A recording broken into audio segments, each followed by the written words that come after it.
At pinapakilala namin ngayon ang aming mga kaibigan. Hi, I'm Delmer. I'm Legit. Legit, okay, yeah. Taga-Mandabayan. Taga-Mandabayan. Dito ka na ano ba yung mic nyo? Bumalik lang siya ng Dubai. Oo. Tapos bumalik ako ulit. Ayun. So, ang unang tanong, gano'n na kayo katagal dito sa Canada? Ano na? Matagal na. Tagal na. Mga 400 days. 1 year. 400 days. Mga ganyan. So, 1 year and mga ilang months? 3 months. 4 months? 1 year, 4 months. Okay. So, gaano kayo katagal sa Dubai and anong trabaho niya dati sa Dubai? Last taon na tayo sa Dubai, friend. Ano lang? Sabay tayo dumating, di ba? Oh, lagpas lang ng 30. So, 14 years. 14 years. 14 years? Grabe. Tapos anong trabaho niyo sa Dubai? Anong unang trabaho niyo?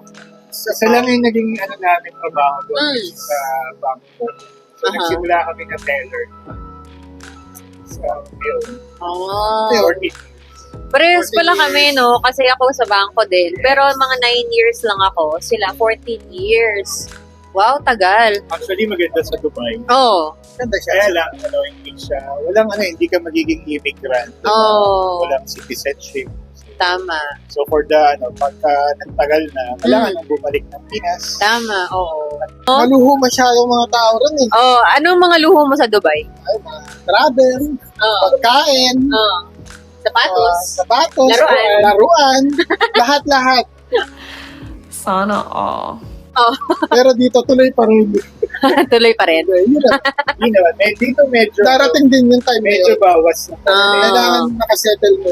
Kasi Tama. medyo, hindi na tayo bumabata. Tama. So, medyo nag-iba na yung natin, priorities. Tama. Iba na yung mga kinakolek Iba na natin. yung sapatos na kinukulik natin. Iba na. Papang matatanda na. Mga wheelchair. Mga ganyan. Sakla. Nag-ready na kami. Oh, para sa retirement. Yeah. Isip namin, anong wheelchair kukunin natin? Hindi motor pre yung pinipindot mo lang. Diba? Madali lang yun. Electric na lang. Oo. Okay. Isip ko kung sino tutulak. Ikaw ba magtutulak sa akin? Tingnan natin. Tingnan natin. Okay, so, anong visa nyo papunta dito sa Canada? Punta kami dito as international student. Okay. So, anong school nyo din? Siyempre, number one. University of Victoria. Ayun Saan naman. matatagpuan? Sa Victoria. Ano, Vancouver Island. Vancouver Ayun. Island. Marami nagkakamali Marami sa nagkakamali. Vancouver Island. Pag sinabi nilang Vancouver Island, Kala nila dito sa Ayun. Vancouver. Remember that. Put it in your mind. Correct. Yung pala di tawag dito, Vancouver Mainland. Yes. Ayun. So, yun na nga. Since galing kayo ng Dubai at sabi nyo, lumipat kayo dito dahil walang stability, hindi tayo magiging immigrant doon. Anong reason nyo, anong nagtulak sa inyo para pumunta sa Canada? At nagsisi ba kayo na pumunta kayo dito ng Canada? Una, siguro yung main reason, siguro para sa mga bata. Oo. Gusto natin masettle yung mga bata dito. Tayo, may edad na. So, pagka medyo na tayo, pwede tayong bumalik sa Pinas. Yeah. Pwede tayong mag-retire pa rin doon. Tapos yung mga bata, parang sila na balo. Sila na magbabaho dito or sa ibang bansa. So far ba sa mga na-observe nyo sa mga anak nyo, na-enjoy nila yung Vancouver or namimiss nila yung Dubai or Philippines? Noong una, medyo Ngayon, sila wala. Dubai. Talaga? Kasi nakukompare nila siguro yung kasi sa Dubai, parang sabihin mo medyo magarbo. Daming malls. Dito, medyo tayo dito parang more on nature. Oo. So, yun. Pero ngayon, masaya na sila. Na-adjust. Yes. adjusted na. Oo. Yes. And when it comes naman sa, syempre, yung mga bata, sabi nyo nga, na-adjust na, no? What about naman sa school? Nagustuhan ba nila yung school dito? Since galing sila, I'm sure, private school sila sa Dubai, Yes, di ba? yes. So, anong masasabi nyo about school naman for the kids? Sabi mo pa rin. Ako, yung school nila rito, napakaganda. Yeah, actually, more on activities lang sila. More on interaction, Walang socialization. stress. Walang stress. Medyo konti yung mga assignments.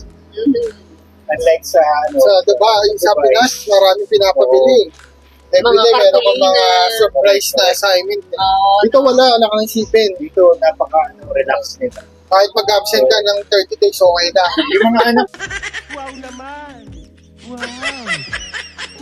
na namin, Oo, late every day. namimiss yung assignment eh. Gusto mag-aral sa, sa online. Oo. Gugulat nga kami. Minsan may ginagawa na yan. Lakad na sa amin, gagawa ko assignment. So weird. Oo. Tapos last time nakita ko yung attendance niya. Oo. Ilan ang late nila, no? 30. Oo, 30 ata yung late nila, tapos absent 15. Okay, pasado. Huwag mong subukan. Masisira ang buhay mo. Ano dito, iba yung nila approach sa schooling. So far, wala naman kayo pinagsisihan na pag-move niyo dito sa Canada. Wala lang debate. Debate. Yun talaga. Hirap ako eh. Nakapag ka na ba sa CR nila dito, pre? Hindi pa. Hindi pa ako nagsisiya, simula lang dumating ako. Wala na Ilang tubig? Pag tawagin mo lang ako, pag-sprayan kita. Alright. So, hindi ba mahirap pagsabayin ang studies while working? Hindi naman, kasi gamit lang namin, instinct lang. Oo. Nakakapasa naman kami, hindi naman talaga kami nagpapasa-basa. So, parang hindi naman masyadong mahirap yung workload Hindi na. sa school, no? Yung continuing study, mag-a-apply naman siya. Oo. Hindi naman siya ganun kabigat. Saka ano din. Mag-a-apply siya. Nakakatawa din yung mga classmates natin. Oo. Sila. Parang tulong-tulong din. Yeah. Malaking bagay din yung mga Pinoy. Tama. Tulungan. Okay. Alright. So, anong masasabi nyo dun sa mga nakikita natin sa news? Marami-rami din sila, no? Yung mga pumunta dito, and then after a month or two, umuwi na ng Pilipinas. Ano siguro, kami kasi bago pumunta dito, medyo nag-research din kami kung Yun. nagtanong-tanong yung mga nandito na tinanong namin, Mm. mga kakilala, kung ano yung buhay. Mm. So siguro, kailangan mag-research ka muna. Gaya nun sa work. So talagang magsisimula ka sa from zero talaga. Mm. So pwede kang mag-work as a bagger, Mm. kumari. Yung iba, doktor, nagiging driver dito. So yun siguro yung isang factor din na Mm. siguro parang yung pride nila, diba? No. So yun siguro. Dapat ready sila. Ready Financially, Ayun, emotionally. financially din. Kasi Ga- magsisimula kang wala. True. Ganon Ganito na, ka-importante na maging financially ready. Dito lalo sa Vancouver na considering talagang mahal ang lahat. Yes. Oh, ganon ka-importante. Siguro, at least Mahalaga dapat Ah, financially ready ka na 6 months. 6 months, at 6 least. months to 1 year Aha. na meron kang budget. Parang backup. Kasi kung bawal mo lang for 2 months, Hey, imposible yan. Imposible. Lalo ka ma-pressure, Oh, ma-stress ka. stress. What about sa paghahanap naman ng trabaho dito sa Vancouver particularly? Mahirap bang maghanap ng trabaho? Hindi. Hindi naman. Mostly referral. Aha. Referral siya. Pero ano din, maraming trabaho. yung parang mindset, di ba? Mm. Dapat Hindi di ka ka mamili. mamili. Kung kailangan mong mag-earn talaga, hindi ka mamimili.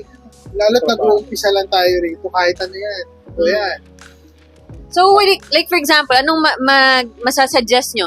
Yung mga bago na wala talagang kakilala, walang kamag-anak, paano kaya sila makakakuha ng referral sa palagay nyo? Like for example, most of yung companies naghahanap ng with experience. So, kung wala kang experience, wala kang referral, wala kang kakilala, anong mga sasuggest nyo pwede na lang gawin? Ano lang, siguro, pasa lang ng CV? resume. Oh. Kasi, meron at meron kukuha sa'yo. Eh. So, magsisimula ka ng, kuha ka ng experience hanggang tumalon ka ng tumalon.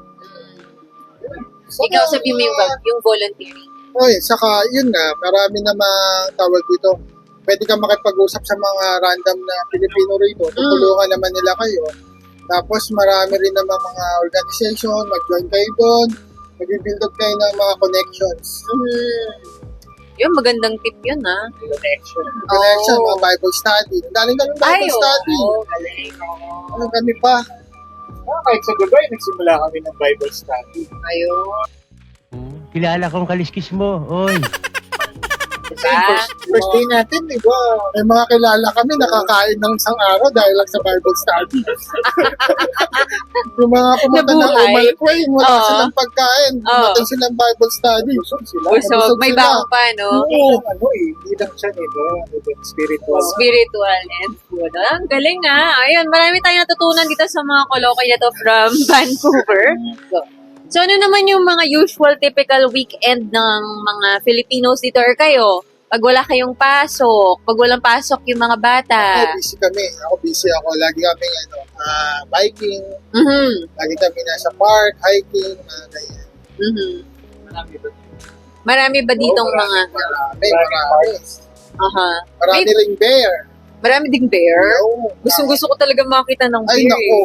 Kikiligin ka. Sa takot. Oo.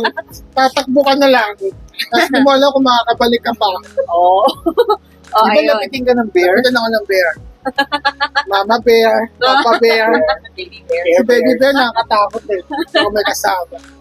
So, may mga nagtatanong from ating mga viewers. Kasi may mga balak sila, like for example, dali nila yung some of their appliances, like siguro mga rice cooker, I don't know. Gumagana ba siya yung mga socket ng saksakan from Philippines to Parang iba. Canada? Iba Iba? yung sa akin. Sa from Dubai to from Dubai to Canada, Pwede. napakalaki ng diferensya.